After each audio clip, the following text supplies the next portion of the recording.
Adinath medico अब आपके mobile पर। अब डॉक्टर का पर्चा हमें व्हाट्सएप करें और पाएं दवाइयों की तेज होम डिलीवरी 10% तक के डिस्काउंट के साथ। आदिनाथ मेडिको।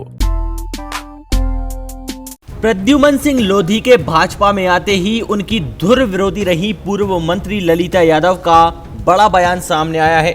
ललिता यादव ने कहा कि 15 महीने कांग्रेस विधायकों ने रेत का अवैध कारोबार किया है, इसके विरोध में प्रदर्शन भी किए हैं।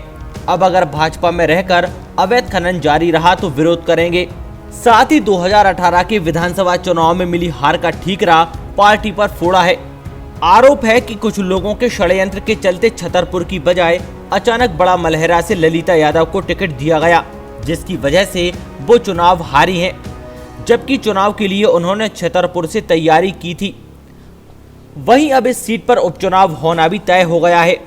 प्रद्युमन सिंह बीजेपी की ओर से चेहरा हो सकते हैं। ललिता यादव को अपने राजनीतिक भविष्य की चिंता होने लगी है। अब भाजपा पूर्व राज्य मंत्री को कैसे मनाती है, ये भी देखना होगा। देखिए, जब कांग्रेस की सरकार थी तो वो 1.25 साल के कार्यकाल में जितने कांग्रेस के विधायक थे तो जाके सब बालू के अलावा कुछ काम नहीं कर रहे थे। ना इनने जनता की सुनी थी, ना इनने कोई काम किया था। लेकिन मैं ये कहना चाहती हूँ, उस समय भी हम लोगों ने, भारतीय जनता पार्टी ने विरोध किया था। अब प्रद्युम्न जी भारतीय जनता पार्टी में शामिल हो गए हैं, ऐसा होगा तो विरोध भी होगा और उनको नुकसान भी होगा। क्या माना जाए, उनका हृदय परिवर्तन हो सकता है? हृदय परिवर्तन तो उनको करना पड़ेगा। जब जो व्यक्ति कांग्रेस की विचारधारा से भारतीय जनता पार्टी की विचारधारा में शामिल होता है तो कहीं ना कहीं भारतीय जनता पार्टी और कांग्रेस की विचारधारा अलग है।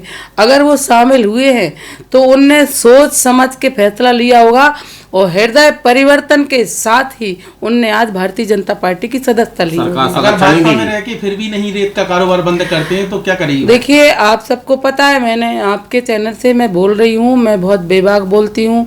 मैंने आपसे ये भी बोला कि मुझे मलहरा से रातों रात कह के चुनाव लड़ाया। मैंने छतरपुर से तैयारी की थी। मैं नहीं चाहती थी, मैं ये चाहती थी कि मैं जहाँ से तैयारी करती हूँ, जहाँ से विधायक हूँ, वहाँ से चुनाव में लड़ूँ। लेकिन मुझे पार्टी ने भेजा था। मैंने उस समय भी कहा था कि मैं बड़ा मलहरा से चुनाव हारूंगी और छतरपुर सीट भी भारतीय जनता पार्टी हारेगी। आप सबको पता है, मेरा टिकट चेंज होने के कारण जिले में बहुत परिवर्तन हुए। मैं भी हारी, छतरपुर भी हारी, कहीं ना कहीं सरकार भी इसी कारण से गई।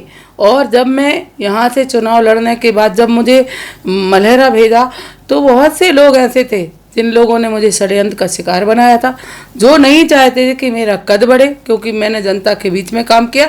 मैं एक छोटे से परिवार की महिला और यहाँ तक आई हूँ तो लोग मेरा कद बढ़ना नहीं देखना चाहते थे। इसलिए कहीं ना कहीं बहुत से ऐसे लोग हैं जिन लोगों ने मेरा साथ नहीं दिया था, नहीं तो भारतीय जनता पार्टी चुनाव जीतती और मैं वहाँ से चुनाव जीत करके आती। तो अगर प्रद्युम्न लोधी भारतीय जनता पार्टी में आए हैं, उनको भारतीय जनता पार्टी की विचारधारा को स्वीकार करना पड़ेगा। भारतीय जनता पार्टी के कार्यकर्ता को अभी तक जितना परेशान किया है, उन कार्यकर्ताओं को अपनाना पड़ेगा। नहीं तो हम लोग बैठे हैं 30 साल से भारतीय जनता पार्टी का झंडा उठा रहे हैं, भारतीय जनता पार्टी में जिंदा हुए हैं, जन्म लिया है। उनकी रेत का कारोबार बंद कर देंगे भाजपा में आते? मैंने फिर कहा, अगर कोई भी भारतीय जनता पार्टी में शामिल हुए जनप्रतिनिधि या पदाधिकारी अगर गलत काम करने की जरा से भी सोचेंगे तो हम सब लोग उस चीज का विरोध करेंगे, चाहे उनके जीजा हो चाहे साले हो।